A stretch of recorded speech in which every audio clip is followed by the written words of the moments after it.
All right, Team 8. This is learning overview white paper of multiven. Will at WTR Lighting, and with me today I've got Nick. At the Nick 87. We're going to jump into this white paper. This is multiven. This is a two-part project for them. It's right up here on front. A decentralized cyber defense platform for Bitcoin, Ethereum, and other public cryptocurrency network nodes, and a blockchain-based marketplace for computer and internet networking hardware, software, and services. So they got two objectives that they're going to be hidden off on. There's some fun quotes here as well. You might, when you're going through the white paper, they're all from blockchain specialists. So the abstract introduction, what they're trying to fix here. The internet is a global communication platform that enables all humans to connect, share, and transact freely across the world. I'm sure we're all comfortable with what the internet is as a concept. It's somewhere to share funny cat pictures, stuff like that, and it's what the blockchain lives on.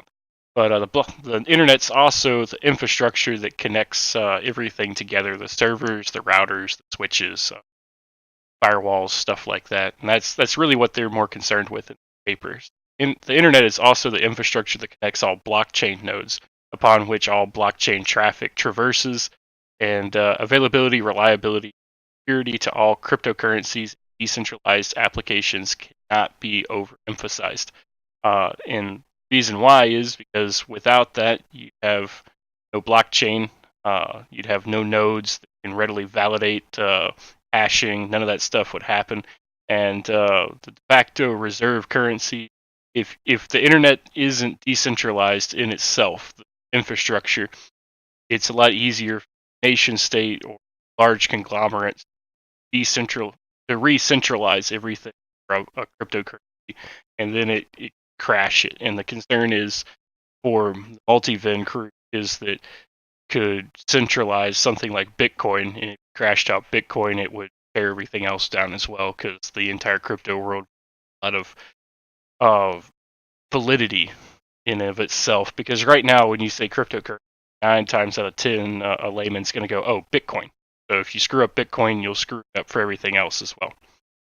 So the concern is, as evidenced by growing hostility from some powerful governments, financial corporations, etc., towards the increasing popularity of decentralized public cryptocurrencies, Bitcoin and Ethereum, it's increasingly likely one of these actors will soon launch a systematic cyber attack to silently choke offshore Bitcoin, therefore force centralization of remaining active nodes within a jurisdiction of a single entity, so that it's malicious to cryptocurrencies, who may then essentially seize control of or attempt to regulate or undermine Bitcoin.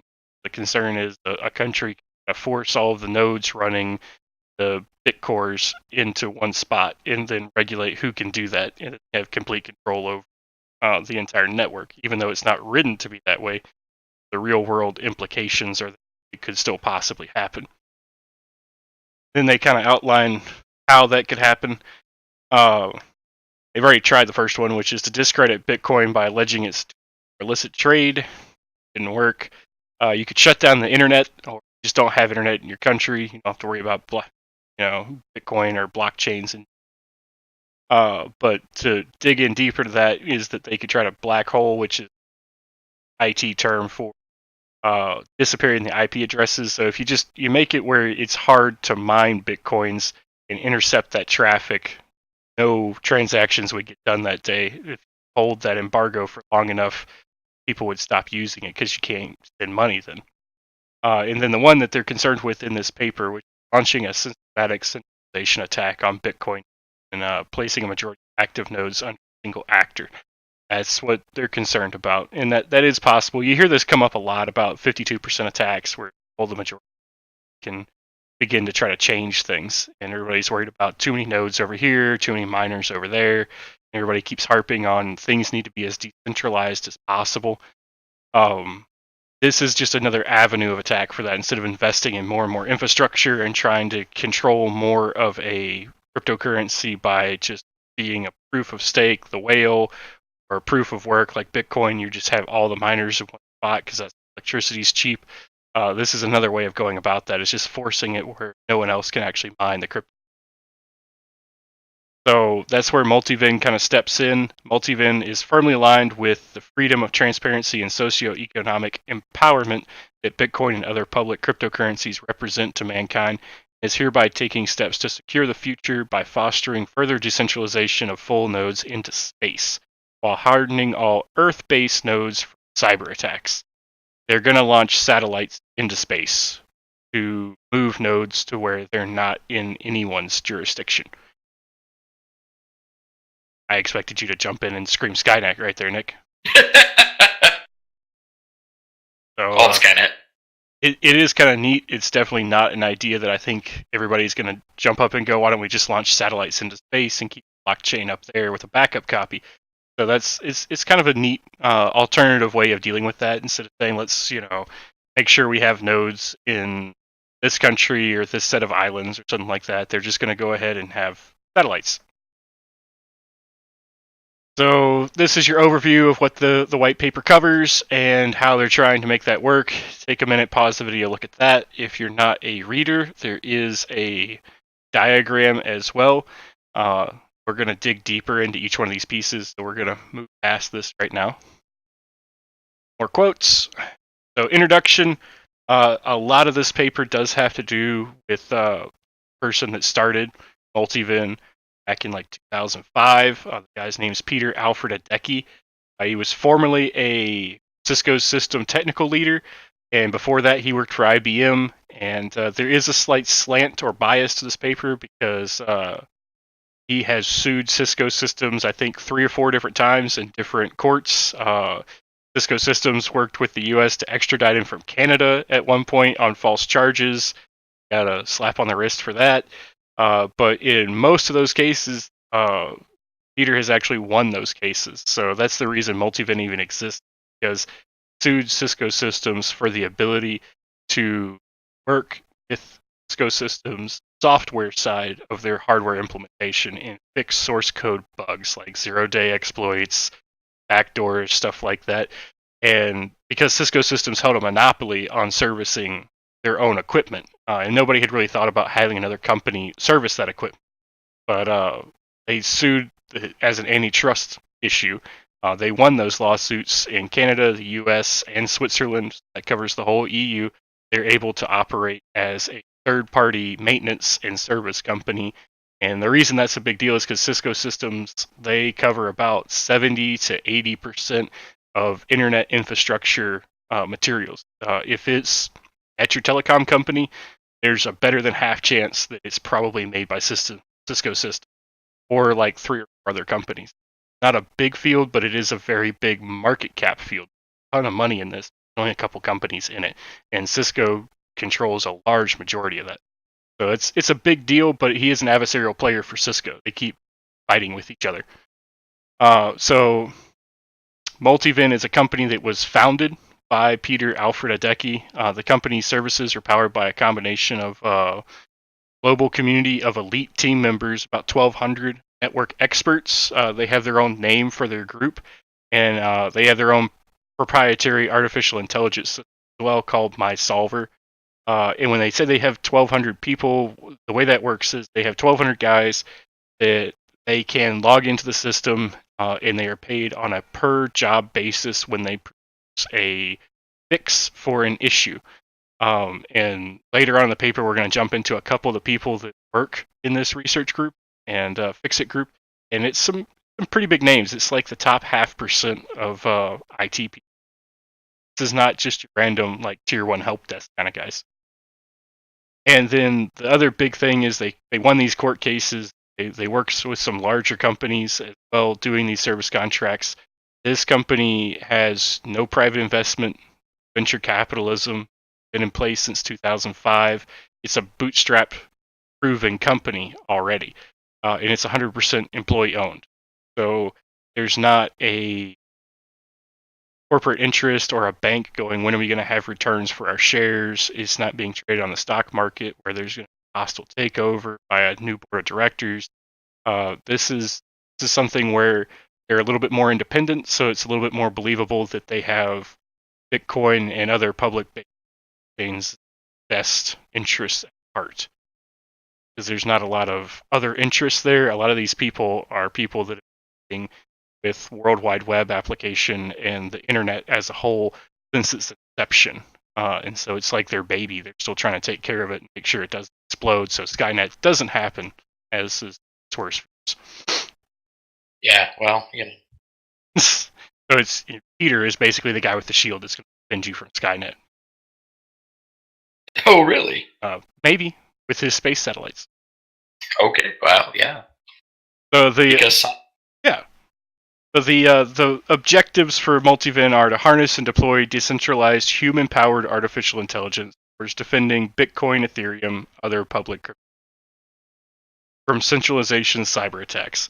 This is a free service for all public crypto nodes. So if it's Bitcoin, Ethereum, whatever, you guys figure out something that will help keep a node from being hacked or taken offline, they'll push that patch free. Any nodes. That maintain the integrity of software that runs other non-blockchain internet. Will be a 4-fee payable in multiven coin and fiat currency. So everything they learn from protecting those public cryptocurrency nodes and everything they already know from running the multiven corporation going to get folded into the multiven foundation. They're going to charge a minimum fee basically for cyber defense. And then document, map every device on the internet, hardware and software, to make them globally available on the blockchain. The reasoning for that's going to come later when we start talking about the marketplace.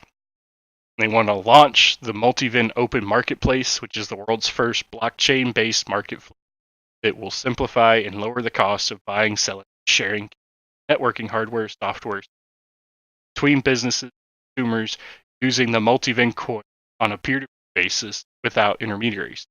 So, and this is another big part of what's in this white paper and what makes this an attractive venture is right now when you have an IT department and you upgrade some desktops in the older material, you don't need that desktop or that server blade anymore.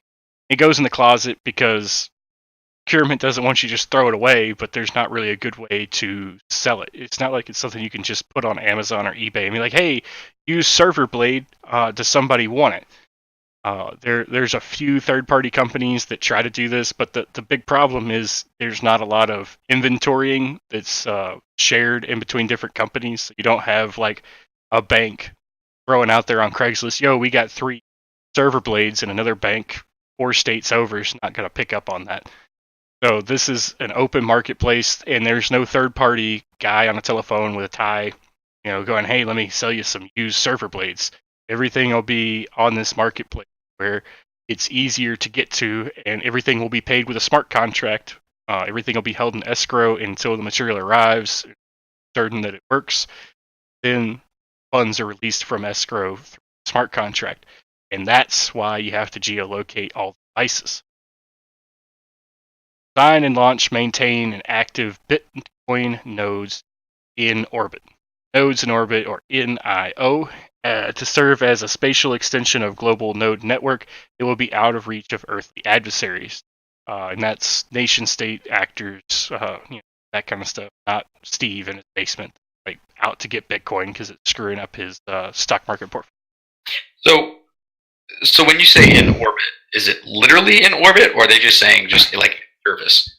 They literally mean in the next couple pages they're going to be talking about what portion of the ICO funding, about 5% of total funding from the ICO and from later sales, because they're going to some in foundation to be liquidated to the companies that are going to be using the marketplace. 5% of total market cap is going to be spent on research. They've already got the actual tech to make it happen, but just the research on launching a solar-powered low-orbit satellite that will operate as a node for Bitcoin. Go ahead. So when you guys hear "went moon," this is literally the first step. Well, what's even crazier is the tech that was developed for this is originally was a way. It's called delayed transmission of data packets. Delayed transmission was originally something that they thought would be useful to get internet and communication uplinks for extraplanetary missions to space. This is how you get something, because you know how you watch a sci-fi movie and it's like they're always talking right back and forth on like the little talkie screen in the spaceship and commands like on Earth and they're in Mars. It would never happen that way. Everybody knows it wouldn't happen that way. But this is how it would happen. You'd upload your video file and then send it via delayed transmissions like this from node to node to node until it got to the next planet. So this is just this is a first generation HPG uplink. Yes. For people that know BattleTech, that yes, it's yeah. Hooray! So moving on to the go-to market objectives to get back to Earth here. This is trying to give you an understanding of what type of market this particular blockchain is looking to disrupt. You know, every white paper we look at, a portion where it goes, this is an industry that's ripe for disruption by blockchain, either by cutting out a middleman, creating a market. So this is the market that multiven is looking to create. They want to disrupt a $600 billion a year centralized computing network equipment industry. That's those firewalls, switches, routers, all that stuff that's mostly made by HP and Cisco, Huawei, a couple other companies. It's $600 billion a year in hardware. The multiven coin is the sole cryptocurrency that would power a open marketplace, the MOM, to recycle that pre-owned IT hardware equipment and move it out into emerging markets. As it is right now, we'll hit this later, but you know, if you look at node distribution for Bitcoin, for example, North America, Europe, China, Northern Hemisphere, a lot of nodes. Southern Hemisphere, you don't see a lot of nodes in South America. You don't see a lot of nodes in Africa. There's a couple in like Australia, but that's about it. And it's not because electricity is really expensive. It's because having reliable internet as the type of horsepower you need, you can't do Bitcoin mining on a 4G cell phone network. Now, I'm not saying Africa doesn't have internet, but you can't do large-scale mining with just cell phone infrastructure. You have to have more backbone than that. And the limit's not the transatlantic cable, it's the hardware onshore. So having something like this where you can move last gen equipment, it's not bad, it's not broken, it's just they've upgraded to something where they're over capacity, they've brought down operations a little bit, and they have a spare server farm they need to liquidate. Now you have a usage for that, you can liquidate it and move it to an emerging market and get more nodes in more countries, which is a good thing.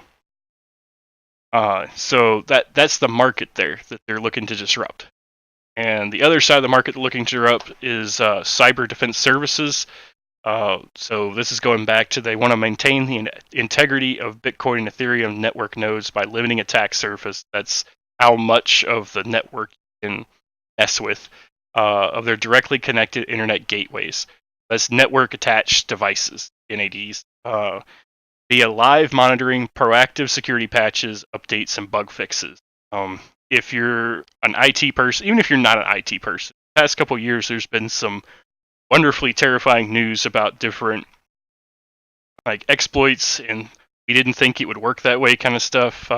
Google Heartbleed, and once you understand what Heartbleed is and go, why did no one notice that before?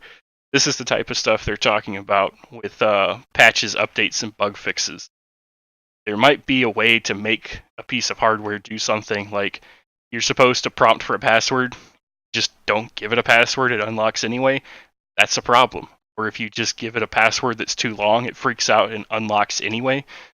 Those are problems. So those are the type of things they're talking about. They're offering their services to fix those, and that will be a free service if it's a public cryptocurrency node. And then the same thing, limit attack surfaces on internet networking equipment for a fee. It's payable in multi-coin or fiat currency. So everything that they already know, everything they learned from doing the Bitcoin stuff, natural progression is to take that and then charge a fee to offer that to things that are not Bitcoin nodes. If it's a bank or a telecommunications company or the EVE Online server farm, whatever, they can offer that as a fee that, hey, we'll patch all this stuff for you. It doesn't explode due to X, Y, or Z exploits or hacks. And then marketplace. This is more where it's talking about where nodes are at. This small diagram here. You may need to blow this up a little bit to see it a little bit better, but it definitely does emphasize what I'm talking about, that the southern hemisphere does not have enough nodes in it compared to the northern hemisphere, especially North America and Europe.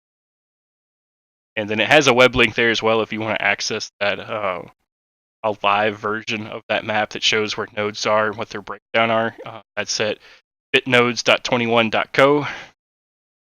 But the plan is to simplify and eliminate costly intermediaries, centralized, monopolized telecommunication equipment global marketplace ecosystem. That's what we're talking about. Is just there's a couple companies that make this stuff. There's only a couple companies that they sell it to brand it, to then resell it to the corporations that are right now.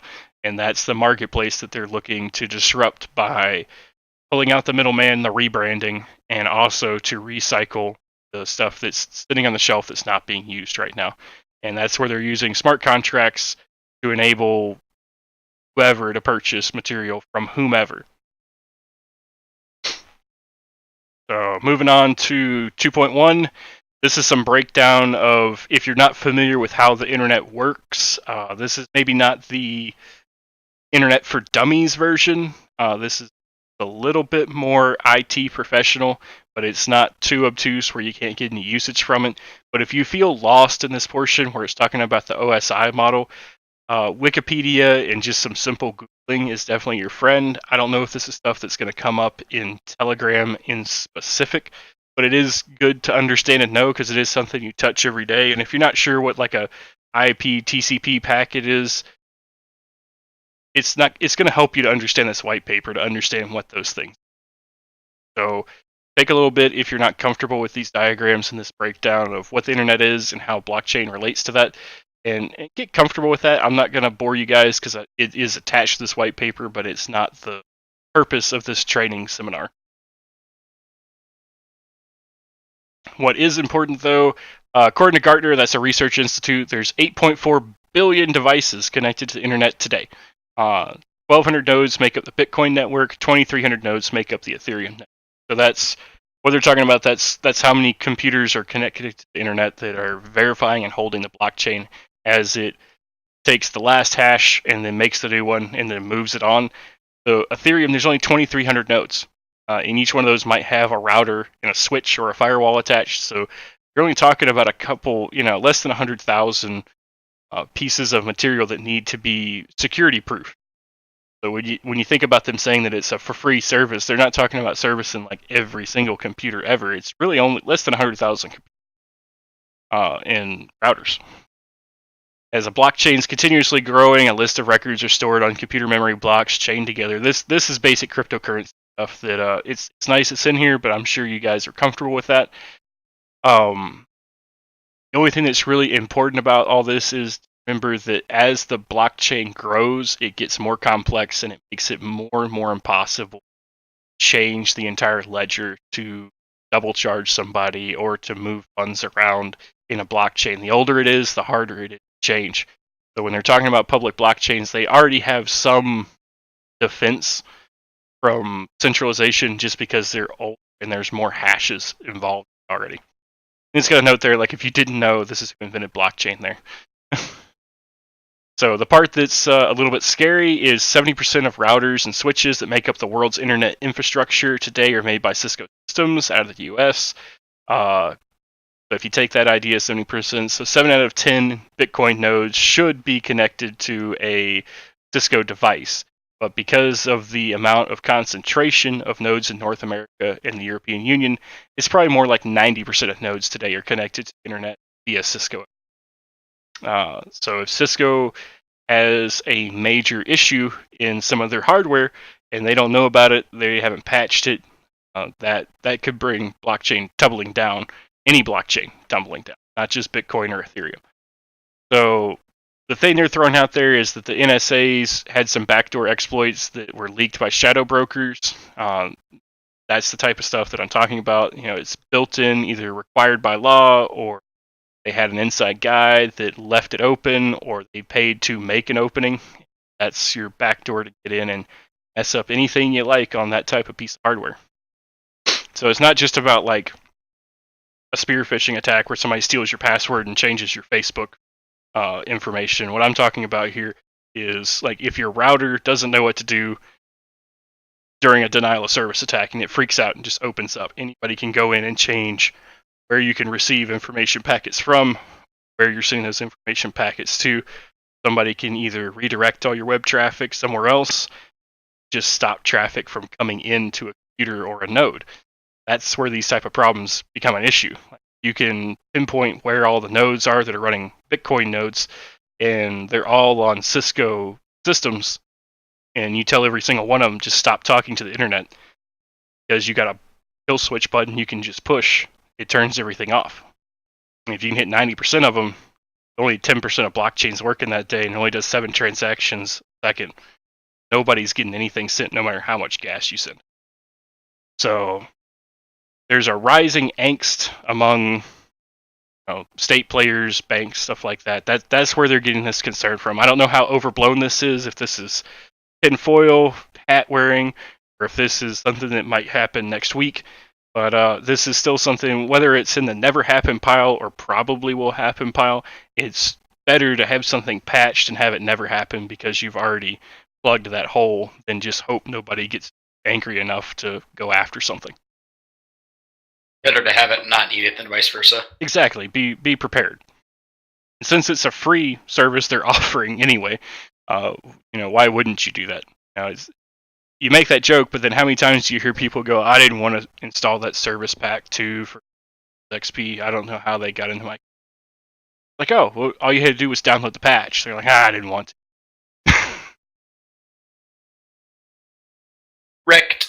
So I have this stuff highlighted here so you guys can be comfortable with the reason that they're concerned about this, and because this will come up in Telegram at some point. Somebody will ask, why is this on a blockchain, or why is this project important? This is why it's important, is because this is being prepared in case something bad happens.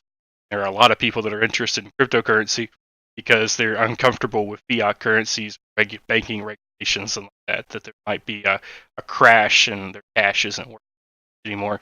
And this helps defend a cryptocurrency from getting in the same boat and being worthless. So I think this diagram here helps you out a little bit more, Nick, on is it actually a satellite? So yes, nodes in orbit are actual satellites. The way it's decentralized in the blockchain is because it's moving some of those nodes into space. Because they're in space, they're not on anybody's jurisdiction. They're just up there in the air, and as they operate as part of a blockchain, they now have a copy of the hashes up until that point because they're signing across. The initial concept will have fully orbiting full nodes running atop solar-powered, open-sourced white boxes configured with a disruption-tolerant network. Key protocol components. Note there, you can Google one for space-based communication with low latency for shorter distance communication. So that's something that's transmitting from Mars. That was just an example. This is something that's going to be talking to ground satellite stations. Going to be pinging off of planes, cell phone towers. There's a couple different things that these types of satellites can talk to.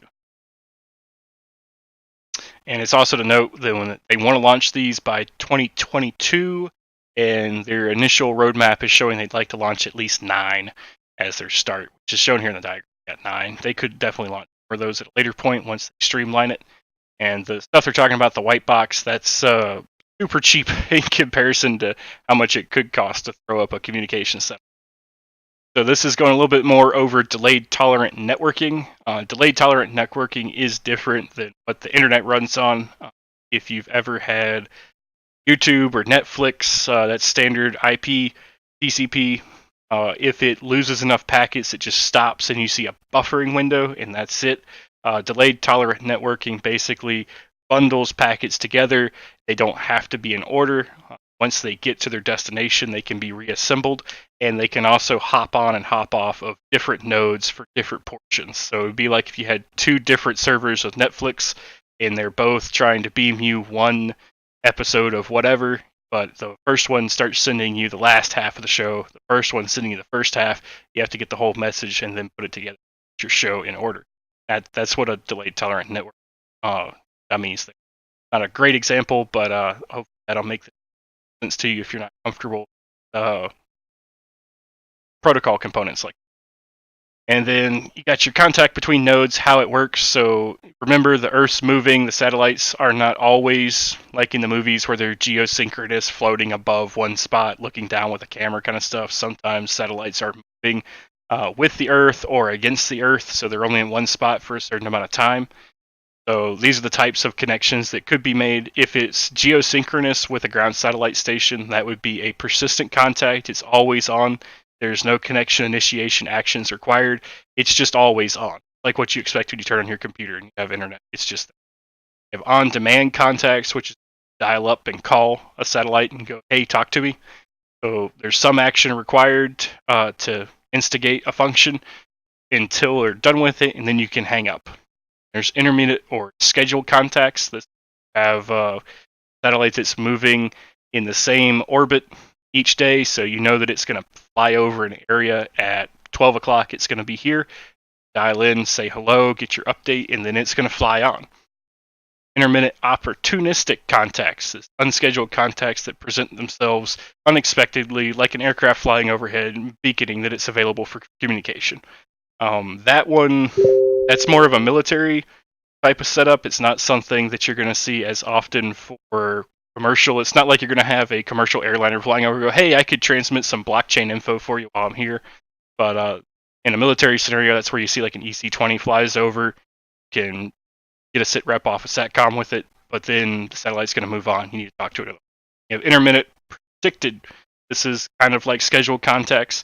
It's based on no fixed schedule, but rather predictions of likely contact times, durations based on historical data. That's if you have a satellite that has an elliptical orbit or a non-standard orbit where it's not moving on a longitude or latitude. It'd be moving at a diagonal. So unless something changes the tilt of the Earth, you're pretty sure it's going to show up, but it's going to move a few degrees each day as the Earth turns. So routing and forwarding, this is breaking down how you can bounce those signals and those signal bundles to each other. And in fragmentation and reassembly, that's what I'm talking about, how you have your pieces of your Netflix episode. Torrenting might be a better example. You get different pieces, then your computer puts them back together. It's a lot more similar to that. And there's proactive fragmentation and reactive fragmentation. Proactive ETNs, that's delayed transmission network node, may divide a block of application data into smaller blocks and transmit the smaller blocks as independent bundles. So final destinations are responsible for extracting the smaller block incoming bundles and reassembling it. There are larger original bundles.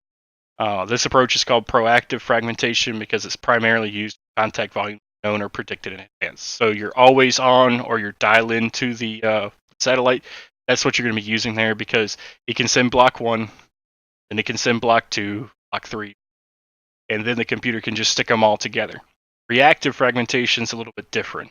Nodes sharing an edge, they can fragment a bundle, and then when the bundle's only partially transferred, it can send a different part if it still can, or it can bounce to a different node that's still in contact and then send that next piece.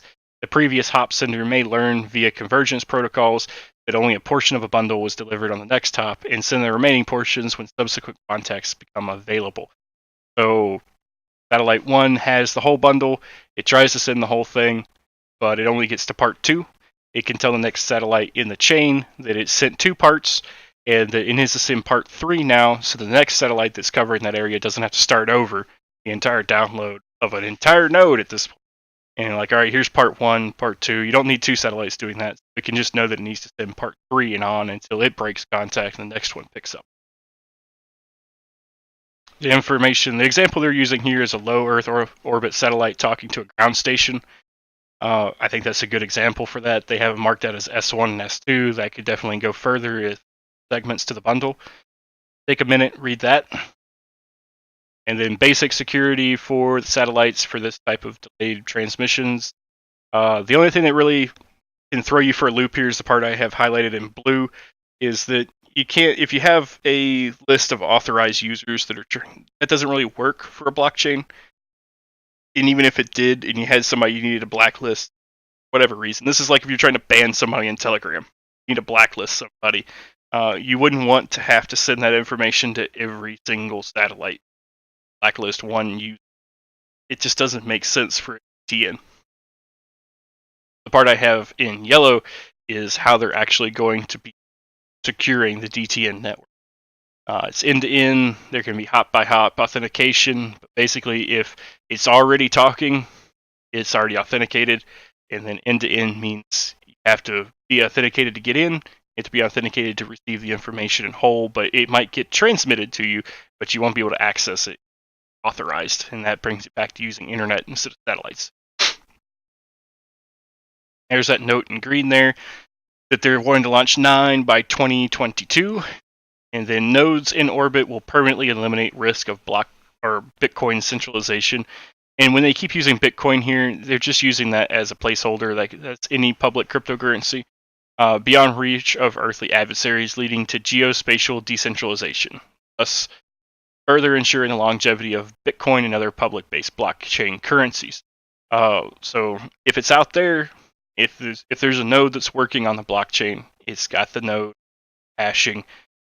At that point, you have a snapshot of the blockchain. You can't lose that snapshot if it's out in a satellite that, unless somebody shoots down all the satellites, I guess, it keeps it from one country centralizing everything and then deleting it. It's got an example of a Bitcoin node, what it looks like if you ping it. Back to that picture of where all the nodes are at. Then this is the business Vita for multiven. So I'm going to note here again that multiven is a 100% employee-owned company, no institutional investors, zero bank debt, millions in revenues, 9-figure active service sales pipeline. That's service fees that they're charging on a yearly or quarterly basis to companies that are having them come in for cyber defense. In that respect, Multihaven is not only a hardware, software, and politically neutral, but it's also financially independent, therefore free of influence from fiat banking institutions and capital firms. They don't owe any money to anybody. And this has some more of that information about how the CEO of Multiven got into serious legal battles with Cisco. The only part that I'm really going to harp on here for this is an interesting read, and there are a couple web pages that gives you more in-depth information of how this stuff went down. It's kind of crazy when you read into it, but it made Multiven the world's first and only, so far, manufacturer independent provider of software integrity maintenance and cyber defense, able to provide owners and operators of internet networks worldwide with technology tools and expertise to identify, isolate, and correct software defects for the life of network install base. What that means is they're the only company that does this isn't owned or operated by the company that made the hardware. So if there's a deal with somebody to, for whatever reason, not fix an issue, they're not motivated to fix an issue, part of their user base wants an issue fixed, nobody else has a problem with it, it may be hard to get a company like Cisco to fix your issue. If you're like a edge problem, you're the only company, telecom company, worried about your servers having this particular exploit vulnerability, you can call a company like Multiven and they will fix it for you because they're there working for you, not servicing their own equipment. As of today, Multiven is operational with over 1.5 million mapped internet network devices that are all fully geolocated and profiled.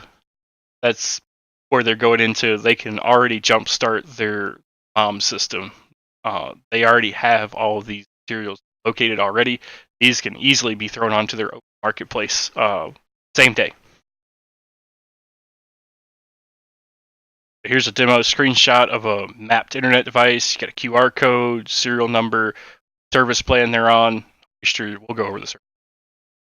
You got the part numbers, what it is. Scan the QR code, it all pops up on your cell phone, and exactly where it is in the world. 2016, Multiven opened their first direct sales office. That's instead of a third-party office where a different guy with a tie is selling the telecom company Multiven services. They're selling direct at this point in 2016. They opened a sales office in Paris. In their first 9 months of operation, went from zero income to 200 million with 3 salespeople. This shows strong customer appetite for independent innovation and cost effectiveness that multiven services. So again, this is something where you have a lot of ICOs where people ask, does this company have a product on the market already? Are they a solvent company? This is a company that, they were doing third party. They were letting somebody else sell their product for them, their services. When they went and took the control of that portion of their business as well, they went from 0 to 200 million in less than a year. That's some crazy growth there. So they have offerings. They own their own offerings now. No one else is selling it for them, and they're going 0 to 60 really fast. So current live multiven platform. This is going back to their open market here. If you were looking to have services done, this is like how they could bill you for services done, uptime, what type of stuff, like a server, switches, firewalls, a couple mobile phones, which kind of makes me laugh with the routers. This is what they're going to make their webpage look like from now on once they launch the multiven marketplace. So service plans run from $20 to $50,000 a month, depending on devices. To give you perspective here, though, a tier 1, so a T1 connection from a telecom company. So like if you have broadband internet, a T1 connection, they spend on an average of $500 million annually maintaining software and hardware to make their internet networks. That's part of that marketplace. We're talking, where's the money in this venture? Multiven has traditionally sold these market shares by reseller partners who private label multiven services. Trying to think of a good example. Mattresses is the first one that comes to my mind. Is there's only like 5 companies in North America that make mattresses, but there's like 100 companies that sell mattresses at all kinds of different rates. That's what a third-party reseller partner is. They charge $20, but they're just multiven. Might be somebody else that has like the Lamborghini style setup, makes it all sexy. They sell it for $30, keep the spare $10 for them. That's what a third party. So these are the services they're offering for cyber defense. They have Pearl, which is multi-vendor network hardware and software maintenance for all internet-enabled devices. They have Pearl Guard, which is cyber defense for the stuff that are on Pearl. Neutralizes cyber attacks and restores affected services within 24 hours.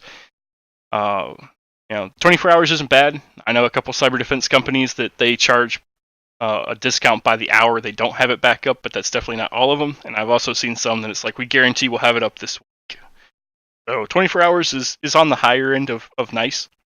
And then the open marketplace, that's the MOM they're talking about implementing with the blockchain. Open marketplace for new, used, and decommissioned hardware, software services powered by Multicoin, which is the coin they're producing for this ICO. And then you have Oyster, which is proprietary computer network hardware asset management. That's geolocated devices, management, collaboration, and mapping application. Got this whole Oyster montage going on here. Multiven's current deal flow sales pipeline is 9 figures, estimated to exceed 500 million in 2018 and $1 billion in 2019. And that makes sense because if you look up some marketing news, IT sector in general grows by about 50% a year. So I don't think it's crazy for them to say they're going to double their money by 2019. The reason they have this part here is they're talking about people that are actually part of their internet experts database, people that work for Multiven right now and are paid on a per job basis. Hal Finney, Dr. Lawrence Roberts, Tony Lee, Alred Alvotrad. These are some pretty big names in IT in general, blockchain in specific. These are all people that already work for Multiven. That's kind of wild. They're not full-time employees, but they are people that are there, and they're a part of that community. And I think like half the white papers we seem to have somebody trying to guess who invented Bitcoin. Another person showing here that Bitcoin was released on the 9th of January in 2009, and that Al was one of the people he tweeted on the next day that he was running Bitcoin servers. So obviously he must be the person. Hardware, software, and service market size. This is just more numbers showing how much of an industry this is and how big this industry is that they're breaking into. stuff in pink. Then you got a little graph here with a pie chart. Break it down if you're a visual learner. That might help you out. The fun thing to note here, though, is that multiven's only talking about if they capture 1 to 2% of market share in the next 3 years. That's $12 billion with a B. That's just crazy. You know, you guys, if we can just grab 1% of something, it's $12 billion. I can't think of a real world thing right now that if you can, what can you go out and grab 1% of and it's worth $12 billion?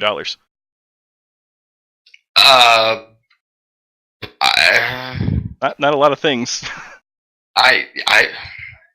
You're talking about, you know, Bitcoin, like Bitcoin. I don't know. Talking about like stock markets at that point. You know, there's not a lot of stuff that moves, you know, 12 billion a year. Yeah, it's real. In market evolution to commodity white boxes, this kind of goes back to the low Earth orbit satellite. Same idea here is that currently, if you're a telecom company, you're offering the internet, you're selling it to end users. You're using black box or proprietary hardware. There's a company that makes it, and they'd really like it if you use their company to service it. Well, that's companies like Cisco, HP, stuff like that.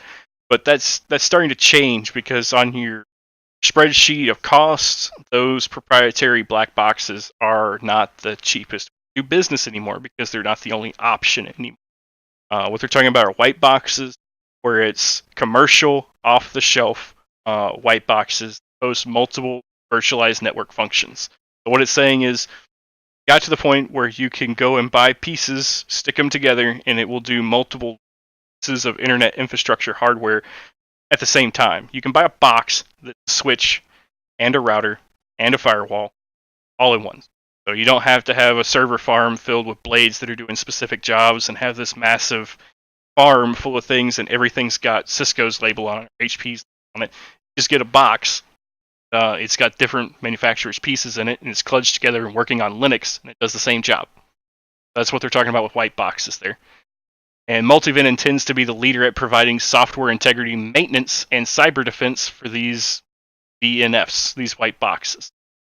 They're already pushing people to go this route, and they're offering service on these white boxes. And the reason this is important is because this is so much cheaper than proprietary hardware that a lot of companies are going to go this route just because it's cheaper. It'll reduce their capital expenditures and their operating expenditures because Multiven will be cheaper and the white boxes are cheaper. That's another one there. It's $5 billion a year in annual growth, 50% growth rate. That's what they're talking about just for network infrastructure. This is their business model. I'm glad that this is not another pie chart here. Transition from post ICO. So what are they going to do after people come and buy coins? Take a few minutes, look at that. First layer, second layer, decentralized verticals. There's a lot of money talk in here, financial talk. It's not too bad to go into, though, but take a couple minutes, pause the video, and look over that. And then the one thing that's interesting here on your second piece is that Multiven Foundation and Multiven Market, right now there's a Multiven Corporation that will be subsumed at some point into the Multiven Foundation. Keep that part in mind. This is their clients that the ICO will be raising money to service. Public blockchain nodes, like we keep talking about, private blockchain nodes, and non-blockchain clients. People that are running telecommunications equipment that's not nodes. Breakdown in words there for that part. And then centralization attack scenarios is another way of saying if somebody was trying to lock a node out, one of the ways you could get around it. The gray computer here, this is the same gray computer that's at the bottom, switch and the router that are not working. You have an operational computer here, you have an edge node here, you can bounce it to edge node and feed it back to your line right now to circumvent whatever the cyber attack is, DDoS or whatever. So Multiven's market is situated on top of the Ethereum blockchain and will be ERC20 compliant. That's something I guarantee will come up in the Telegram channels. What blockchain is this built on? Ethereum, ERC20 compliance. This is not a token that has to be traded in later for utility token.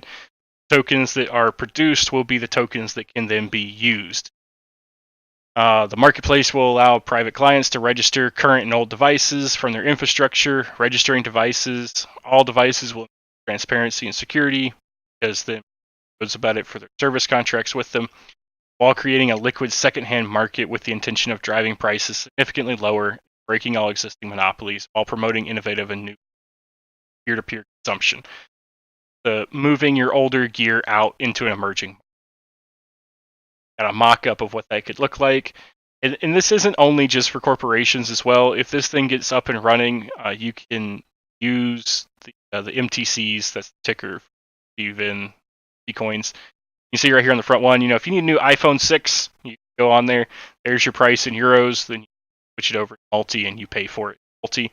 But most of the stuff is going to be server racks, switches, stuff like that. But there will be some pieces, even as like an individual end user, you could go on here and grab you an enterprise grade laptop or something like that.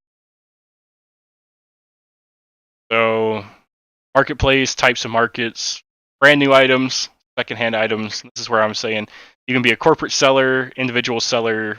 You're doing services, so not just multiven. If you're in a company offering some type of cybersecurity, you can go on there. And then an original equipment manufacturer or reseller.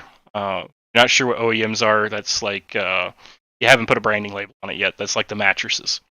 And then on the other side, people buying, corporations, individuals, nodes, whether they're public or private, and then also miners, because if you want to set up a really serious Bitcoin farm, you're going to make the electric company send you a Christmas card and a thank you note.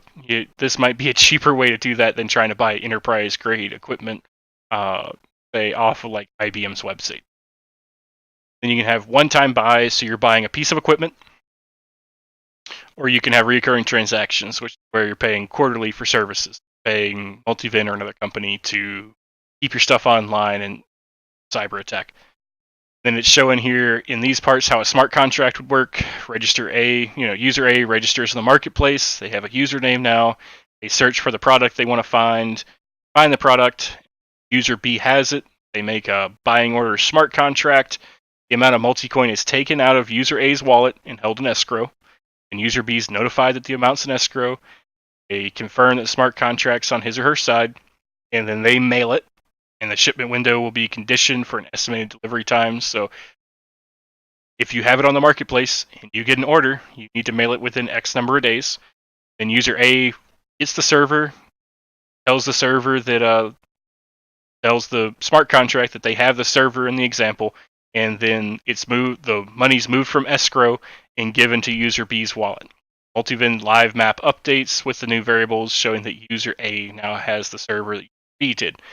There is a very important asterisk here in the bottom. In order to avoid fake dishonest transactions, a proof of stake protocol will be included in smart contracts so buyers and sellers have more to lose should they engage in unethical behavior rather than honoring transactions. So if you're user B and you tell user A, yeah, I mailed it, and then it never shows up, rep's going to drop and it's going to be tough for you to sell anything else after that. If you're user A and you got it, but you don't admit you have it, same type of problems can happen there. It does not mention anywhere in the white paper here what their proof of stake protocol is going to be or how that's going to be implemented. So if you get any in-depth questions on that, we're going to have to ask the internal team how that protocol is working, but you do have that information that it is there, that there will be some way to enforce honoring a transaction once just. Then reoccurring transactions, that's your quarterly stuff there. So it sounds like it's kind of eBay, like a decentralized eBay almost. Yeah, it's blockchain eBay, but specifically for internet hardware. Right. And software and services. So you won't be buying a car with multiven's token, but you can definitely buy an iPhone or a laptop or a server stack with it. That's awesome. I'm sure at some point somebody will grab this idea and just make blockchain eBay. And then you got the same proof of stake protocol here for recurring services. So if you have someone fails to fix something, stake, their rep will drop. They won't be hired by anybody else. Fee structures. This is where, everybody's always going to ask, how do you mine this coin or how do you generate these coins? Where does gas go? Who's keeping it? Because everybody's always worried that the team's going to keep the gas and they're going to become millionaires off of gas or something. So a minimal portion of transaction fees earned from the marketplace will be used to compensate the engineers providing active cyber defense and monitoring of Bitcoin, Ethereum, and public blockchain nodes. So, when they're saying we're going to do this for free, this is how you get those IT professionals to continue doing the work. The gas goes to the IT guys that are keeping Bitcoin and Ethereum safe.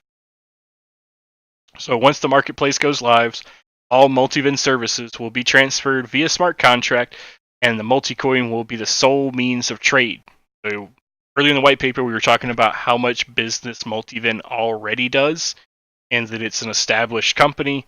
So once MOM goes online, or MOM, multiven open marketplace, they're going to start selling their services only on this platform to make sure that they have some rotating, reoccurring income to pay the people that are going to keep blockchain and Ethereum working.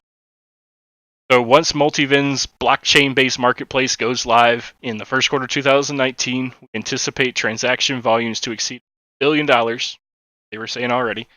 Within the first year, and $6 billion within 3 years. 1% of current addressable market will be transacted via blockchain. That's very conservative. That would only be if only their company was using the MOM to do that. If another cyber defense firm came in, I would see that number probably going up much quicker. And that's all that gas from that happening is what's going to pay those IT guys. All right, the multi-coin. I keep wanting to say multipass when I'm reading this with like the Fifth Element voice. Oh, yeah, I know, it's terrible. Now the whole team's gonna be going multipass. So the multiven token, the multi-coin, the ticker's gonna be MTC. I don't know why they're calling it the multiven coin token if they just immediately shorten it to multicoin. Multicoin is fine. It's a medium of exchange to access the marketplace. There's a little breakdown there. This is all the stuff we've been talking about with the MOM. 2 billion coins will be minted. It's 100% of the token supply.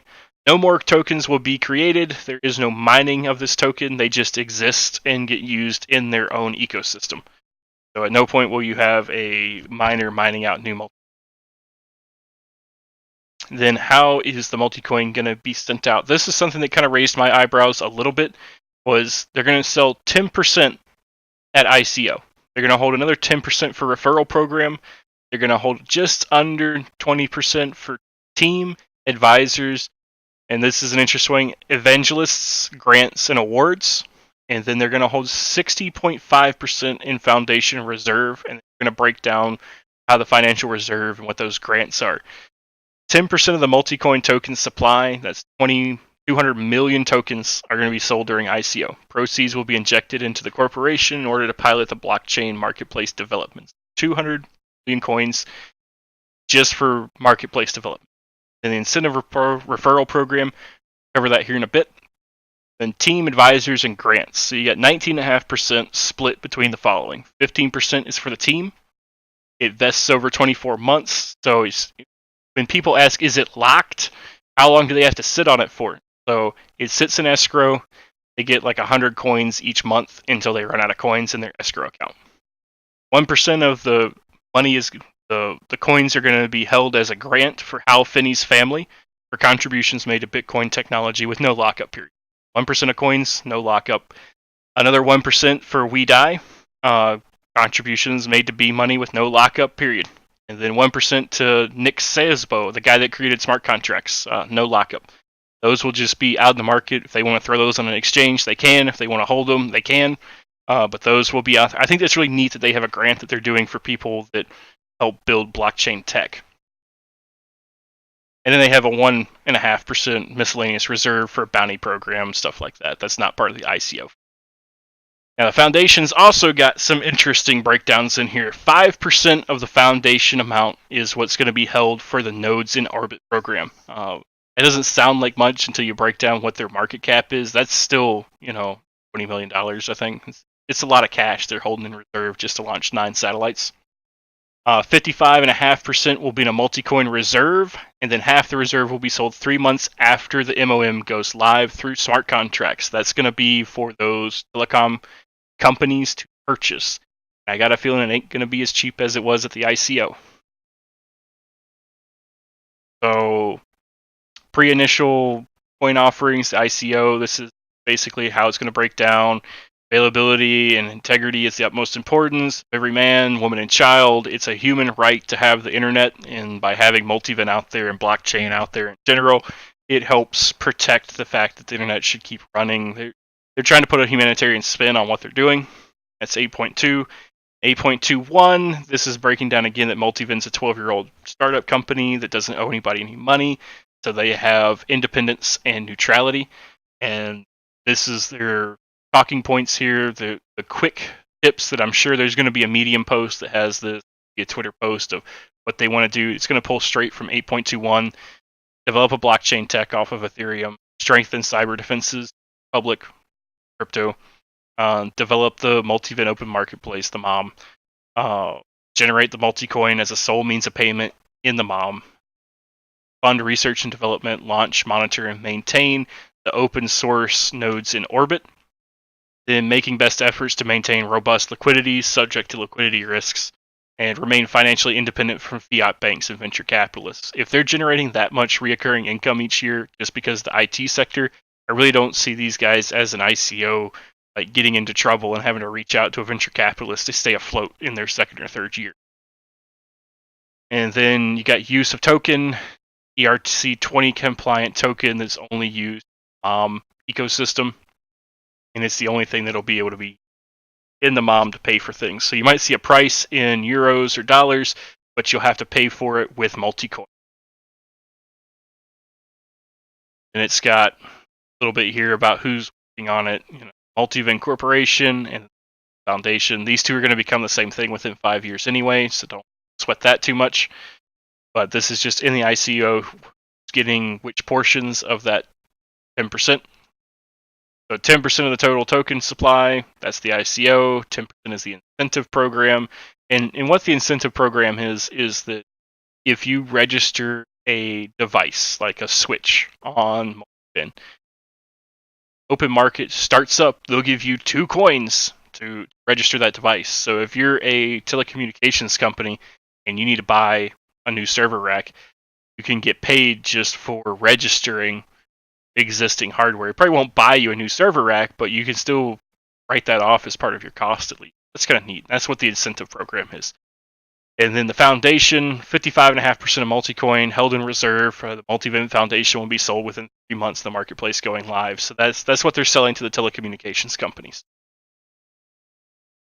Incentive programs will be released via smart contracts. So if somebody racks up a huge amount, there'll be a smart contract in the blockchain that shows that, verifies that, it's written down forever. And then I got highlighted again how they're doing that with the foundation reserve that they're liquidating. And then all tokens allocated to the Multiven team, advisors, evangelists will vest equally on a monthly basis for 24 months after the ICO. This is their lockup period, basically. For example, if an employee is granted 2,400 multicoins during the ICO, the full 2,400 multicoins will be held in escrow via smart contract. 100 multicoins will be unlocked and credited to the employer's wallet every month for the next 24 months. So there is no lockup on the foundation's coins, but there kind of is a lockup. It's just not a traditional lockup where it's like the foundation promises not to touch any of these coins for 3 years, 6 months, whatever. Instead, they have it all in escrow, and over the next 2 years, it will slowly peter out. Unsold tokens in the ICO will be returned to the Multiven Foundation reserve pool. So tokens from this sale, if they go unsold, will not be burnt. They will go back to the reserve pool. And then this is your breakdowns on bonuses for tranches. They're looking to generate a target of 10 million to 25 million, hard cap at 100 million from their token sale. 200 million or 10% of multicoin tokens sold in the following manner. So if you buy up front in the pre-sale, 25% bonus. If you're down in the crowd sale, there's no bonus. Bounty programs 1%. Investment cap will also be applied as well. If you're in the first tranche, so if you're an early buyer, you're looking for your max bonus, you can put 1,000 Ethereum down on this. If you're waiting until right before the crowd sale, the max you can put in is 50 Ethereum. And then it's a 0.1 Ethereum minimum to buy in at any point. Any unsold tokens in pre-sale will be available in the crowd sale. And then they have this pegged to 0.5 euros a coin. So if somebody asks you what's it pegged to, is it pegged to Ethereum? Is it pegged to the US dollar? This coin is pegged to the euro. Then you've got some breakdown here on what their ICO proceeds are going to go for, cyber defense, bomb development. That's where I got my $10 million just to launch 9 satellites. How much money do you think you and I could launch a satellite for, Nick? I'm thinking offer to launch one of those for like $1 million. Oh yeah. I've got $1 million ready for a satellite. I've just been saving it for the No, I'm saying I think we should start up a satellite deployment company. I think a couple weather balloons and a toy rocket, we could get it the rest there, right? Oh yeah, a couple bucks. frogs. Yeah, we'll put some frogs into orbit. I've been telling you about my weird friend Elon. Maybe we could piggyback one of those on one of his rockets or something. I don't know. Maybe he'll shoot my car into space too. Maybe. Then phase 2, the incentive program here. It is good to take a minute and read 8.3 here. So this register device in the marketplace, you get a multi-coin reward. If it's traded and proven as real, you get your reward. So you don't get it as soon as you register it, but once you sell it, that's where you get those free credits from. That's what the incentive program is. And the amount of coins held is the same amount they're selling on the ICO. So they're leaving a big pool there to reward people for the first couple of years. To get them, it's an incentive to adopt this platform. All right. So in addition to escrow systems, a proof of existence protocol will be put in place to validate the true identity of every device registered on the marketplace. Furthermore, security layers will be created to avoid faulty devices, fake transactions to unescrow multi-coins. Basically, what they're saying is beyond proof of stake and blowing up your own rep for your company if you transaction properly. Once people start registering these pieces of equipment onto the marketplace, there'll also be a proof of existence protocol. I don't know what their oracle is going to be or how that proof will work, but they're definitely leaving space in there to have that proof thing. This will include the referral program on the back of the program, smart contracts for that. And then you got key objectives for the foundation and its use of multi-coin. You guys should be comfortable with these at this point, but we're going to time acquire intellectual property and other assets from multiven. They're going to buy out the multi-foundation. They're going to merge it with the foundation. They're going to ensure a liquid supply of multi-coins as the marketplace grows in transaction volume. They're going to release unsold tokens that will follow, or sold tokens that will follow a strict automated protocol powered by smart contracts so that you can't flood the market with coins. You get the roadmap here. Starts in 2005. That's a rarity. You don't see a lot of ICOs that they're going all the way back to 2005, but that's just where they're launching multiven as a corporation, signing Lucent Technologies, suing Cisco, winning a competition commission in Switzerland, relocating to the Netherlands, and then all the way to 2022 where they're launching satellites in orbit.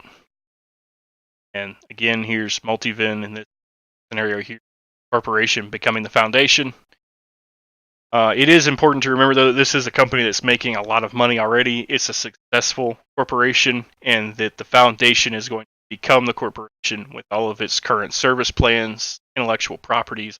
Stuff goes directly into the multiven foundation. It gives them a very strong base to work off of. Core team here, got Peter, got his LinkedIn hot link here, got Hughes. You have some serious heavy hitters here in the team. I'm going to scroll through that. You guys can definitely do that on your own if you want. And you have a couple miscellaneous facts here. These are those kind of ones that if someone's in Telegram and they're like, I don't get why this is a big issue, these are some of those great talking points you can use. Like 80% of Bitcoin nodes are in 10 countries. Hong Kong's got a population of 7 million people. They only have 170 nodes. But India has a population of 1.3 billion people. They have 52 nodes. So there's not a lot of equality in between the number of people in a country versus the number of nodes in a country. The US accounts for 30% of all Bitcoin nodes. 40% of all Bitcoin nodes reside in Europe. Africa's got a population of 1.2 billion people. There's only 32 nodes in Africa. There's 110 nodes in South America, subcontinent with 420 million people in it. And of December 2017, world with a global population of 7.6 billion people, the entire Bitcoin network is still only less than 1,200 nodes. So, when people talk about how decentralized Bitcoin is, this is kind of pointing to the fact that it could be a lot more. centralized, and that it's not just energy, but it's also infrastructure that's holding back different regions from having nodes and keeping everything decentralized. And it's not like you can just roll up and be like, "Hey, I bought an ant miner, and I'm dropping it off in sub-Sahara Africa just to make sure you guys have a node over here so it can be decentralized." You have to have a backbone connected to the network, and this is a marketplace to help make that happen. That's it on this white paper. Bunch of legal disclaimers, nothing that's you haven't seen before. The only parts I've really highlighted here is this is not open to U.S. citizens. I'm sure that's a massive surprise to everyone that's watched this far in the video. But this does match most of the EU requirements here. So it's just Regulation S, no U.S. citizen. And there's nowhere in here that says you have to be an accredited investor. It's just no U.S. Then you have your basic breakdowns on risks of an ICO. I appreciate they put them in there. Have to have them. Make this a obligatory. If you write a white paper, you got to put all that type of stuff here. Recent regulatory actions. It's got their KYC process put down. Nothing too crazy. No additional information here. If there's any parts of this white paper that you're not comfortable with, this is a pretty IT heavy white paper, so if it's just not your background, not something you're comfortable with, please feel free to reach out to myself or Nick, and we will try to give you some examples or analogies to make all this stuff make more sense for you. Appreciate your time. It's WTR Lighting on Telegram, and Nick, yours is at the Nick 87. All right, thank you guys. Peace out.